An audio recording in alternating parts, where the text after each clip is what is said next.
as you might have heard, it's been a really active, first half of the year for venture capital. So already over 500 billion, which, at that rate would be the first year with 1 trillion. We don't really think we're going to get there because, this 500 billion, as we will see, is driven a lot by some really outlier rounds. But it's anyway already almost at the level of 2021 and already the second most active year ever. So definitely, enthusiasm and capital have come back roaring into the VC space. And yeah, we had seen capital concentration a lot back in 2021, 2022, but like this year, this came to new levels, rounds on a scale that we hadn't seen before, OpenAI 122 billion with some, footnotes, but 20 billion, Grok, AI, Anthropic. So like some of these rounds, in the tens of billions, and quite a lot also in the single digit billions. Even when we Yeah, exactly. I was sort of anticipating some of the questions of like, but how much of that is sort of OpenAI? So we put this chart together where we explicitly excluded OpenAI, Anthropic, and xAI's rounds from this year, and actually it's still on track this year to be the second biggest. And of course we are excluding the biggest rounds here, but we haven't excluded from the other years. So already without these rounds, it's would be the second highest. So like it's definitely a stronger founding environment, and mostly it's due still to very large rounds. Like we now have these 2 billions, let's say, kind of type of mega rounds. Some of them even at seed or Series A in some cases.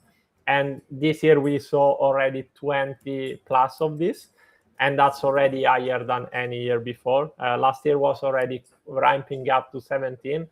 But before that we had only seen 10 in 2021. So like there's a lot of these big rounds happening. Still, kind of sizable number, but it's not only 1-2 companies. There's quite a few of them. Yeah, when I was updating this chart, I actually didn't even change the title on the slide because last year, or at the end of last year, we had this title of the year of 2 billion mega rounds has arrived, and actually, well, now it's really arrived because more than 21. Already just in the first 6 months of 2026. Yeah, no, exactly. And when we get to what these rounds are, as you might have heard, the foundational model for sure, like across OpenAI, Anthropic, Grok, but also other things around and the open source alternative from China and DeepSeek. But other, like, of course, quite a lot happening in physical AI. So we see Waymo with autonomous driving, Prometheus with physical AI, robotics, and also Anduril in defense autonomous systems. Then we also see like space, in this case, Blue Origin, a particular kind of financing. But all of these topics, mostly related to AI, deep tech, and the physical side also of things with robotics, autonomous driving, and defense.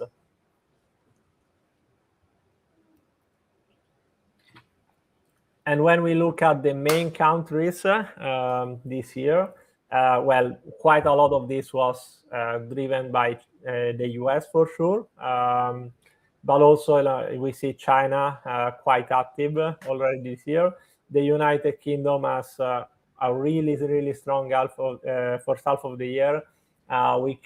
From even just here, we can see that it raised much more than Germany and France combined. And I think almost 40-60% of the whole European total. Can we see? Yeah, I wanted to highlight a few of the maybe surprising things as well, because we would expect to see sort of US, China, UK at the top, and India against fourth last year as well. But Germany moving up to fifth. They've had some significant rounds this year for the likes of Helsing, Quantum Systems, Stark, and also Sweden moving into the top 10 so far this year anyway. So some of the notable changes. But you talked about concentration at the start, and I think that's another of the themes that we see here, is that we're seeing massive concentration into certain big rounds. massive concentration into AI and massive concentration into certain geographies, notably the US, but also others as well, sort of mature ecosystems that are gaining those really, really big rounds. Yeah, when we look just within certain countries, we see this concentration going to established hubs, such as if you look at the UK, large concentration in London, for example. Yeah, and this is very different from a few years back when there was like the other peak of venture capital, and actually there was more diversification, and it was the peak for geographies like Latin America, Africa, Southeast Asia, while now it has concentrated a lot more on more mature market and established markets.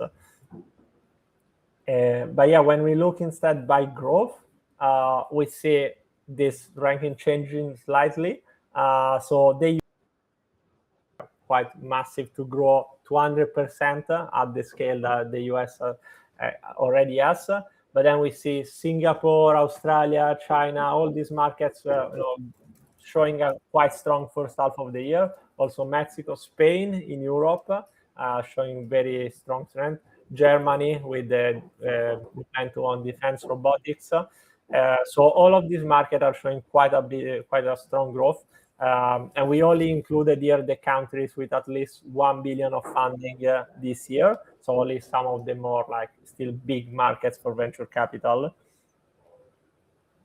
Yeah, and when we look at the longer tail of countries or geographies by their growth as well, so taking out that sort of 1 billion floor, then some other countries come to the top. So Uzbekistan, the fastest growing ecosystem year on year so far by venture, followed by Austria, Ghana, Pakistan, and China, even with its size, just also such strong growth.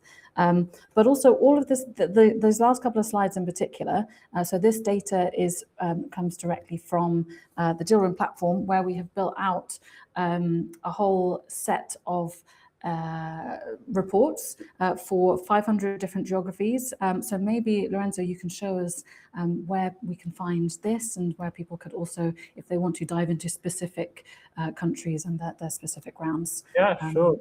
As well. So this is like a tab in the Dealroom platform that is called Quarterly Reports. And in here you can explore any market that you want. So we can check some of the geographies that we mentioned earlier. So if we look at like Spain, or you can also check both at the level. And then you can see a few trends, how much was raised, what's the value of the ecosystem. You can see these trends, annually and quarterly. So we see that Spain had I think the strongest quarter ever in Q2, and in general, very strong start of the year. This was not only driven by late stage capital, but there was also a lot of early stage and breakout. You can see some of the top rounds, what sector they were concentrated in. So there was, quite a lot of space. Even a top sector, which is quite notable across a few rounds. And we can also see how Spain ranks compared to other geographies globally or in Europe across a few metrics. So it was the 6th country in Europe. And then we can see, how it was comparing with growth compared to other ecosystems. We said Uzbekistan and Austria as the top ones globally. And you can also see the top cities in that country, for instance. And you can really explore, whatever you like. And you can also then go to the more deeper details about that geography and then see like more info, see the specific company, see every round, see new founders and whatever you wanna news about the geography and so on. If there's some geographies that you want us to explore, please drop in the chat and we'll get to a few of them. Orla, what do you want to explore? Yeah, well, we've so Alessia just joined. We've got Pablo's asked for Mexico, so maybe we can have a look at Mexico. Yeah, sure. Yeah, so Mexico, what we see is that there was, like we were mentioning before, there was a phase in 2021, 2022, when there was a lot of capital deployed overall in Latin America, also Africa and a few other emerging ecosystems. And then there was a phase of dry out, I think especially also because US investors kind of retreated more domestically in some sense. And then now we see 2025 started to see some recovery and a very strong start of the year this year. So it's actually, we're seeing momentum in Mexico, so quite a good projected growth. And we see this similar trend in the ecosystem value. There was a big jump around 2020, 2022, with some first, big success in the ecosystem. Then a bit of a flat phase, and now it's picking up again this year. And if we scroll down, we can probably see the rounds that are responsible for the growth. So there's been a couple of really big ones. Yeah, and we see mostly it's around fintech, which is typical for some of the emerging ecosystem, and especially for South America.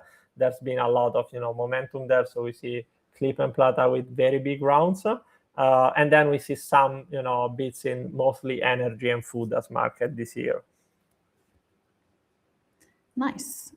We also had a request for Morocco, so maybe let's have a little look at Morocco, and then we'll head back for some sector insights as well. Yeah, so Morocco, of course, it's an emerging ecosystem, and we see something quite similar in the sense there was a first, kind of moment of activity. In general, activity has definitely grown. If we see prior to 2020, the startup scene was still starting out, and now we have consistent funding every year with some oscillation, of course, with a few deals. And 2026 started as a very strong year. And we see also in the growth of the overall value of the ecosystem, until 2020, there were a bit of early stage startup, and then we started to see the first successes and crossed the 1 billion total valuation of the ecosystem last year, and still climbing up. When we see what this is about, we see still something similar in some senses to Mexico. We see things about SaaS and marketplaces in real estate and fintech, which are some of the sectors where typically activity can start in some of the emerging ecosystems. Nice. Yeah, we had a question about any specific observations about Australia. We actually just did a full report on that, so I've shared the link. And yeah, I've also shared the link for these quarterly pages in the chat, so you can go on there and have a look at the ecosystem you're particularly interested in. And if you have questions, you can always get in touch as well. As I said, there's over 500 geographies on there from countries and cities and broader regions as well. But we also had a question about AI and robotics, well, actually in ag tech specifically. But the next section, we were going to show a few slides on different sectors and how they're performing so far in 2026. So yeah, maybe we can head back to the slides. Yeah, let's do that.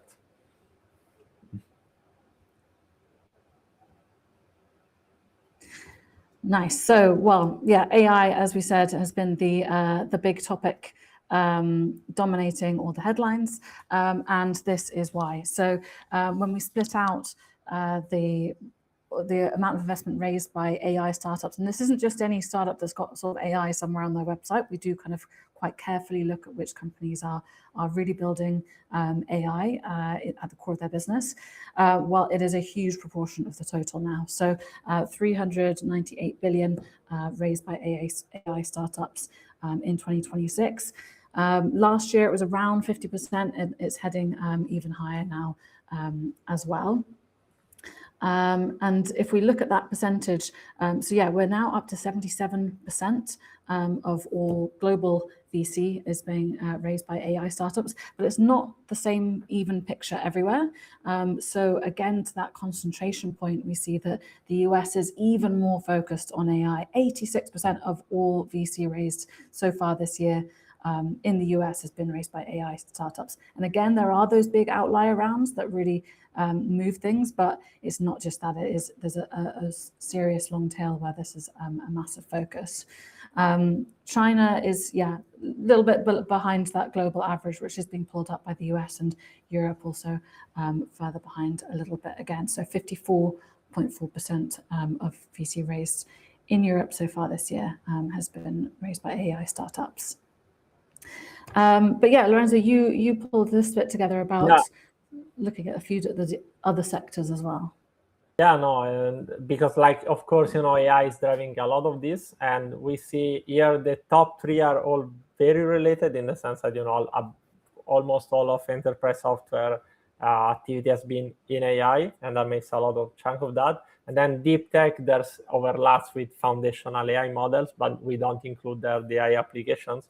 But beyond that, we really see a few notable changes in time, because we have the first column is 2026 only this year, and then the rest is the 5 years prior to that. And we see robotics really jumping ahead, even surpassing health this year, which is quite a big change, because if we look at the 5 years back, it was less than or more or less 1/5 of it. So really there's a clear strong activity in the sector, from humanoids to general purpose intelligence, world models, specialized robotics of different kind. So there's quite a lot happening there, quite a lot of bets on kind of unlocking physical AI. We also see like semiconductor, of course, having quite some strong, if you compare the two kind of time frame. Same with space and defense, slightly smaller in total, but still, quite a kind of upcoming sector. And the same around hosting, which is really like kind of data center infrastructure and similar. We see instead some sector kind of bit more struggling, in the sense that fintech has been having some comeback, but relative to the weight he had a few years ago, it's still a lot less than a few other sectors like this. We've got a few maybe sort of requests in the comments as well. So Pascal asks, where is quantum? Henry also asks about deep tech. Maybe we can also show that on the platform, or maybe you want to kind of chat to it as well, Lorenzo. Yeah, we can show all of those later. But like deep tech for us, to start from, is like a category that goes across industries and sectors. So robotics is mostly deep tech, semiconductor is mostly deep tech, and also topics like quantum are part of that. When we get to quantum, we don't consider that as a industry level, so it's not in here, but it makes quite a big chunk of semiconductor activity, and has seen kind of record investment this year for sure. So we can show that later directly in the platform. Nice. Yeah. JB also says quantum could be good to be separate from deep tech and monitor the evolution of this market. Yeah, we do have it separate. So we report on quantum separately and as a key component of deep tech. That's all available to pull from the Dealroom platform.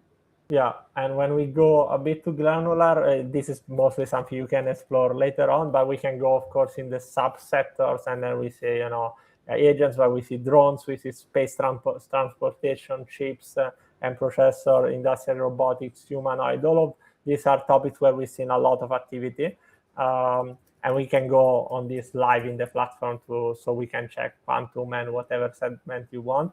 But then looking at defense specifically, defense security resilience also more broadly, this has gone from almost non-existent, even 5-6 years ago, very very niche topic, to now claim quite a sizable share of the global funding.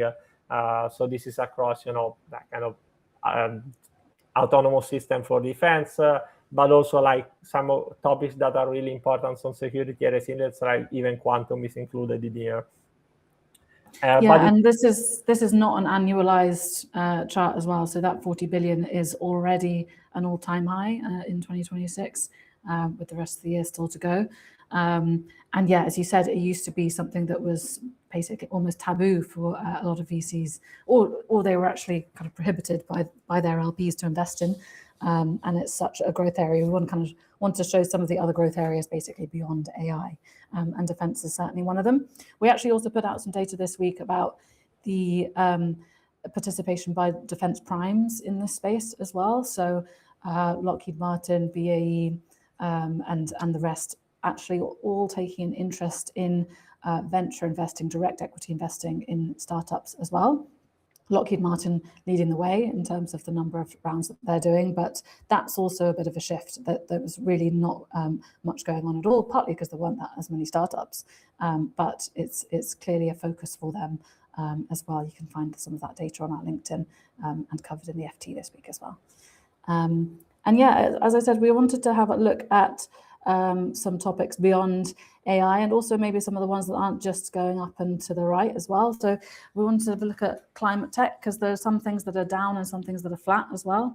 Well, climate tech is kind of flat this year, as you can see, kind of not reaching the highs of 2021 too, as everything else did, but it's kind of hanging in there. So it's flat for the year. Some other areas such as sort of fintech or food, you would actually see that going down. But yeah, we also wanted to show how we have a really strong depth in this sort of area as well for such a kind of key topic. We were having a look at wildfire management startups, for example, this week, obviously a really important topic. With the devastation that's happening in a lot of Europe, there's actually a lot of startups that are addressing this kind of area, and they are managing to raise investment, but sort of not in the to the same extent as a lot of those AI startups as well. But yeah, Lorenzo, maybe you want to show us this one on the platform as well, and then we can also have a look. Yeah, absolutely. Yeah. So yeah, we can go through all of this in the platform and how you can find these things. So yeah, let's go get into it. So, if you are interested on a topic, you can always, type here, and I will type, wildfire, and I will get suggested that we have a wildfire management startup list, a landscape. You can also find this from any of these companies, like Browne is a pretty interesting one in the US. If you end up on one of these profiles in Dealroom, you are then able to see, some of these landscapes suggested here, and then to explore this. But broadly speaking, we've done very in-depth mapping of different types of the wildfire tech, from the detection to the response to prevention, and this go across from satellite imaging to sensor, robotics, and drones to fight it, even the insurance side, management to what you do after, so restoration and other things. So all of this, it's a topic that's on everyone's mind with the heat waves going on and the wildfire. So we had an update to this done by our team the last few days. But broadly speaking, you can search a lot of topics, and you have this tab also in the room called sectors, where we show some over 600 selected sectors, and we rank them across a few criteria to show the hottest one or the one where it's the most momentum. And as you see here, there's a lot of AI, as one might guess, across different types of things, also across what we said, physical AI, humanoid, so on. But of course, there's also quantum that someone was asking about. So if we go and look at what's happening in quantum, you can explore from here, or clicking on that link directly in the table. And well, we see that there's almost record activity already in 2026, even if we are less than we are only half year in, and also 2025 was already kind of record year. So there's a lot of activity in there. You can also see the specific transaction and where these are coming from, what kind of companies are in there. So top round this year is actually from China, not surprising with the push they are doing. But for the rest, there's a lot of UK, US, Canada, France, but quite some diversity, also Netherlands and some other countries reported in there. A lot of the funding is still going into kind of quantum hardware and quantum computers, but we also see going on the software side, Quantum Motion is just raising they're raising rounds on that side. And we also have a very in-depth mapping about the sector that you can find either typing on quantum computing or whatever in the chat here, or from any of these profiles. And we have a quite in-depth taxonomy that goes into what is the hardware side, what's the software side, cryptography, sensing, post-quantum encryption, even things like, refrigeration for quantum or like new laser that are needed for as components in there. So you can explore all of that directly in the platform. Nice. A few questions from the chat. So Mike Butcher from Pathfounders asks, if climate tech is flat, what about energy? Can we we could have a look at energy in the app as well? Yeah, so broadly, like energy has been claiming a much bigger share of climate tech in time. So what we see here is probably easiest to see directly in 6 months time frame in the platform. So we see that it's quite a strong first half of the year, but it's not yet at record level. You have to imagine we count in energy also kind of the battery side, and there was a lot of funding going to that in 2020, 2021. What we see a lot of is a mix of sector. There's a lot of kind of nuclear, both fusion and fission. There's some other there's even still some electric vehicle exception like Slate Auto or like green material like Stigra. But then there's rare earths, other topics like this new battery technology. So broadly speaking, the real shift that has happened is that everything has moved a lot through deep tech on the energy side. So like new batteries, nuclear, and topics, even new geothermal and things like this. While a few years back, there was also a lot of more like software and marketplaces and other light models, in addition to the kind of battery build-out manufacturing. Cool. We also had Uma asking about if there are any investments made in AI for infectious disease diagnostics. I wonder if we could have a look at that in real time as well. Yeah, so let's see. So we have there are two ways to do like this. We have a tag infection diseases, and then we can use this with AI and see what's been happening there, and then we see some rounds in conquering infection diseases by analyzing DNA and things like that. Maybe I can see some of the latest one, but then we can also use semantics. So like you said AI for infection diseases. I would write something like this, and then I'll say, what pops up in here.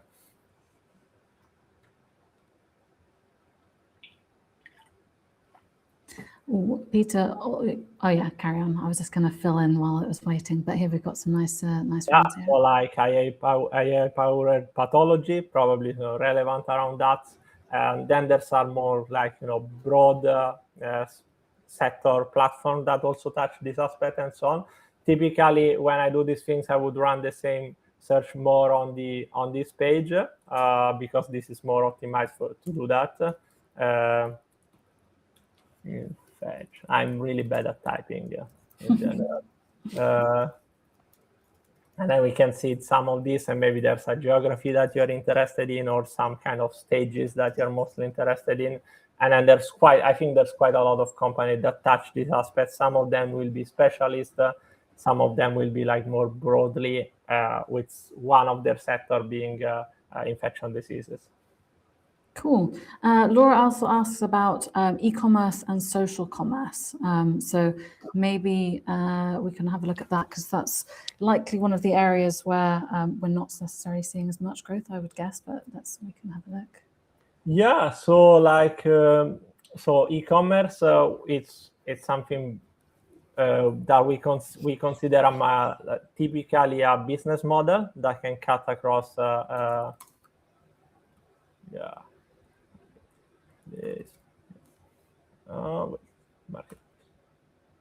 yes. So we typically consider this across also like in general platforms. Even Uber for us is a marketplace. So just to be clear, and then some of them are purely commerce, some of them are more like platforms. Broadly speaking, as we were mentioning before, like there was really a strong activity from 2015 to 2022 globally, the era of building the kind of platforms winner in some senses. But, there's still activity also recently. A lot of that is in finance. When we look beyond that, we might see something different around transportation, quite a lot, food delivery, real estate, even energy in some sense, and health. About social commerce per se, I think there's a bit less activity. Yet we have seen something more on the Asian side, while we still see a bit less coming up in the mature markets beyond that. So consumer side and marketplace side really getting kind of crushed in the face of AI and deep tech more generally. Yeah, I think like there's some sense that AI could be the new marketplace in some sense. Like in the sense that marketplaces historically became really strong by getting to a certain scale of demand and supply. But like if you can match kind of the supply even almost at the moment, then this starts to change quite a lot. So we'll see how this plays out. Some of the marketplaces will surely win, while others might get and be embedded in the AI layer. We'll see how this plays out. Cool. We also have about health tech and fintech. We've actually got a couple of guides that are specifically built for kind of reporting on some of those bigger sectors. I've just shared those links in there as well. But maybe we could actually show in this sectors table how you can go granular within, say, health tech. So we've got that guide that's got like the big numbers on health tech overall. But if you want to dive into certain niches, like we were doing with sort of infectious diseases or whether it's drug discovery, you can also do that on here as well. Yeah, and so if you type here whatever you are interested about, for instance, health, it will suggest some sectors, many sectors that are exclusive to health and some that touch it in some way. So yeah, beyond the Gen AI application, like pretty interesting to see health, electronic health records. It might be not the sector people think about the most, but like, of course, this has been going on for a while, especially in some countries that did quite a lot of job to put health data kind of digitally. And now this is being a bit more unlocked by AI really being able to process this at scale. So we're seeing a lot of momentum in companies in that space. But we also see, momentum on antibodies, momentum on chronic diseases, medical imaging, and some of these other sectors. And there's quite a few pages of this that you can go through and then explore whatever piques your attention. Yeah. There's also quite a few founders, I think, in the chat as well. And I was thinking we could actually show some of the tools that are useful for founders. So as well as the sort of startups and rounds data that we've got in the platform, we also have a database of investors. And founders can actually claim free access to Dealroom for 6 months. So it's the same data, investment grade data that VCs and governments pay for, but we offer this for free to founders if they've raised under 10 million to help them with finding investors and for their fundraising. So yeah, maybe you want to show this, and meanwhile I'll put the link in the chat for people to. Yeah, sure. So we have a tab called Top Investor, which is really thought for founders. So in there, you can specify anything that you want, like you can specify what kind of round you're looking to raise, what kind of round size typically you might want to think about, and then you'll get location, market sector across all the different things we talked about. You can go from health to quantum computing, whatever, and you can, for instance, search for which are the top investors in health in Canada. Maybe you also want to put some time frame, I don't know, in the last 2 years. And then you will just have this list, and you can then explore any of these. Some of these will be general investor. We see it more or less from this tab. Some other will be like more specialized. And so this is really useful, I think, for founder, because you can go away from like generic list and just look for, whatever is really important for you and more relevant, like to find the right investor very easily.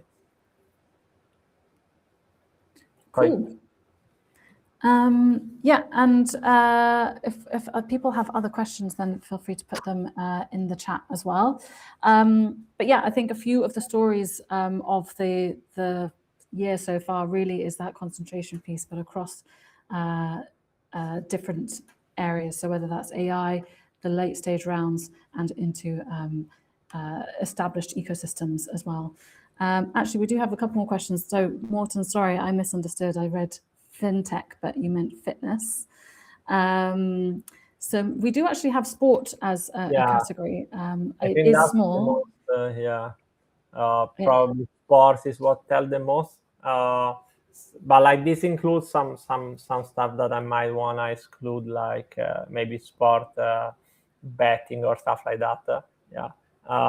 But broadly speaking, we also consider something like WOP in sport and something like that. So it really depends what one is looking for. Maybe one only is interested in fitness and sporting equipment, and then we see, it's not a market with crazy activity. There was a few big rounds some years ago.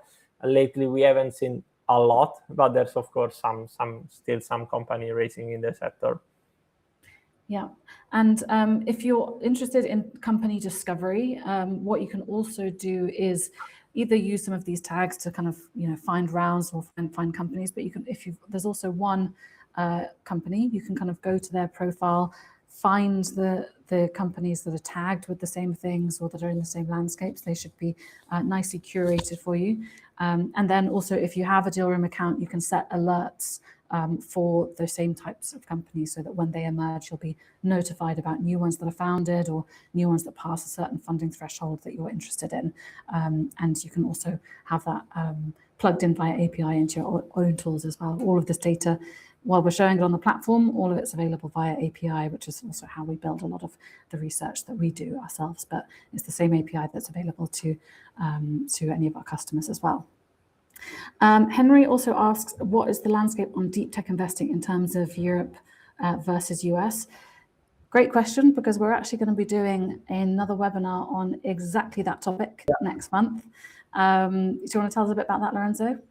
Yeah, no, sure. So like we work a lot on deep tech at every global scale. We also published a report on really the transatlantic angle. So looking at US and Europe, both like comparing, but also what are kind of the synergies or the kind of how do they overlap. So we published quite an in-depth report with Drumbeat Capital, and we'll be doing a webinar, I think early September. So in there, we have all kind of insights that you might have want to look at by sector, compare the two regions, but also like what's the count of scaled up deep tech companies in Europe, how much account do they typically have in the US, what are the key hubs for any of the deep tech sector across the Europe and the US, what kind of specialization do city have, and so on. So yeah, if you're interested in that, I would say join that, and we will be promoting that very soon. Yeah, I've just shared the link for the report in the chat, and as I said, we'll be unpacking it with the Drumbeat guys in August as well. Great. I think that's kind of it in terms of the questions. But thank you all very much for joining us. As I said, we're always open for questions or conversations if there are specific areas that you want to learn more about. Paul asks if we have a report for AgTech. We don't have one specifically for AgTech. If you would like to collaborate with us on one, though, we'd more than happy to have a chat about that. Yeah, all of the data that we've been showing today, as you can see, it comes from the Dealroom platform, and happy to chat about if you'd like to get more access to it as well. But in the meantime, thanks so much for joining us. We will be back next month. We've got 2 more coming up in August. As I said, one on transatlantic deep tech, and we'll also have one on building ecosystems. So hope to see you soon for that.